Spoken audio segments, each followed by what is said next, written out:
Hello and welcome back, YouTubers, to another episode of Pokemon Theories. I'm your host, Protomario, and this is the show where we discuss theories ranging from Red being a ghost to why the heck Jinx looks the way she does.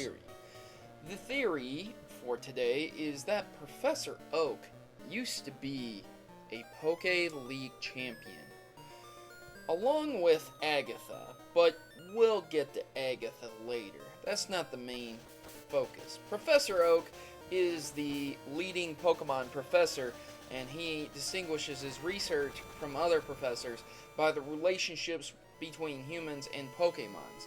He has become a leading role model for all Pokemon trainers and several other professors, most notably Professor Elm. However, what if I told you Professor Oak used to be the Poke League champion?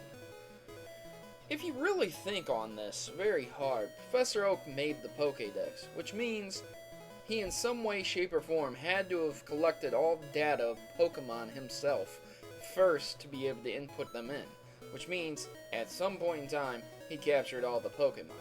Now, let's just throw Mewtwo and the legendary birds out the window, because obviously he probably did not catch Mewtwo, Mew, the legendary birds. You know, that's kind of far-fetched. So without supporting evidence, I can't address that subject. But nevertheless, at some point in time he must have encountered, captured, or had all 151 Pokemon in order to program the Pokédex. So what's stated by Agatha to hint at him being a champion is that he was Agatha's childhood friend.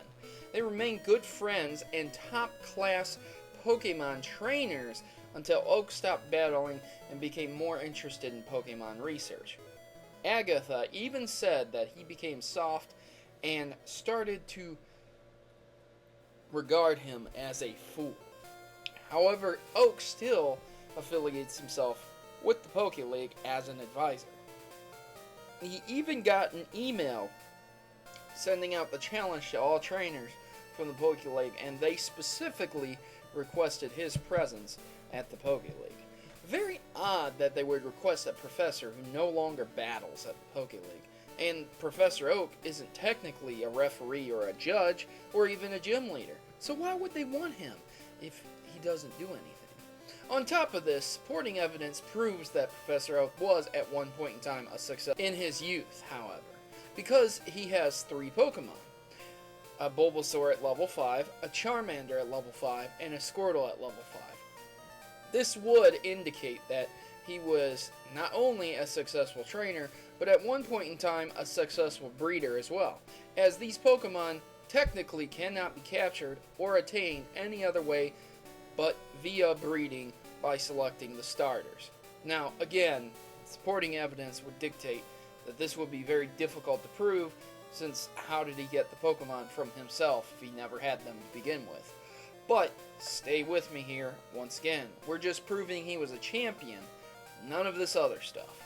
So, if you continue on, you'll notice that he does catch a Pikachu eventually, which means he's successfully able to use and throw Pokeballs also. And he keeps them on him, proving once more he was at least at one point in time some kind of trainer. More to proving this. In Red and Blue, there is a glitch to where you can battle Professor Oak using a Ditto or an Old Man, but you can really only battle him with the Ditto glitch. So, what does his team consist of? Well, let me tell you. If you picked a certain starter, he would pick the opposite one of yours and your rivals. So whatever one is left over after you pick your starter and your rival picks his starter will be the Pokemon he has. His team consists of a level 66 Tauros, a level 67 Executor, a level 68 Arcanine, a level 70 Gyarados, and a level 69 starter, depending on which Pokemon you selected. So that would make him very, very similar to the champion who you battle. I mean, for Christ's sake, most of his Pokemon are exactly the same. aside from Tauros, but Tauros is a normal type, and so is Pidgeot, or Fearow in the other yellow version. But nevertheless, it's still a normal type, which would match up, making him the same type. And of course, the other Pokemon are exactly the same. Exeggutor, Arcanine, Gyarados. Which would indicate that the programmers decided to scrap Professor Oak as the champion and use your rival as the champion instead. However, this would indicate that Professor Oak at one point in time was the champion. I mean, you can battle him with a glitch in the system. He has these Pokemon. They are extremely high level. The Poke League continuously uses him as a resource and mapped out the Pokedex, meaning he at least saw all the Pokemon, if not captured every single one of them. Logic aside, loopholes aside, the facts presented here prove that Professor Oak was at least the Poke League champion one time. Supporting evidence from Agatha, being a Poke League Elite Fours, not a champion herself, but an Elite Four. How does one become an Elite Four? The same way someone becomes a gym leader, but on a much more higher level. So Agatha, instead of becoming the champion, decided to stay and retire as an Elite Four, which she is eventually replaced by a Dark-type user known as Karen. So, proving once more that Professor Oak and Agatha used to be extremely skilled trainers. And while Professor Oak became the champion, Agatha just remained the Pokemon Elite Four Ghost-type user that she is known as today. So, guys, what do you think about this theory? Do you truly think Professor Oak was a champion? Or do you believe Professor Oak just to be some old coot fool who has no idea what he does half the time, and he's just some lame professor who doesn't like to battle anymore? At any rate, guys, please leave your interesting comments in the section below.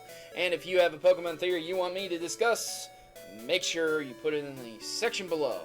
I'm Protomario, and I'm signing out, and thanks for watching this Pokemon Theory.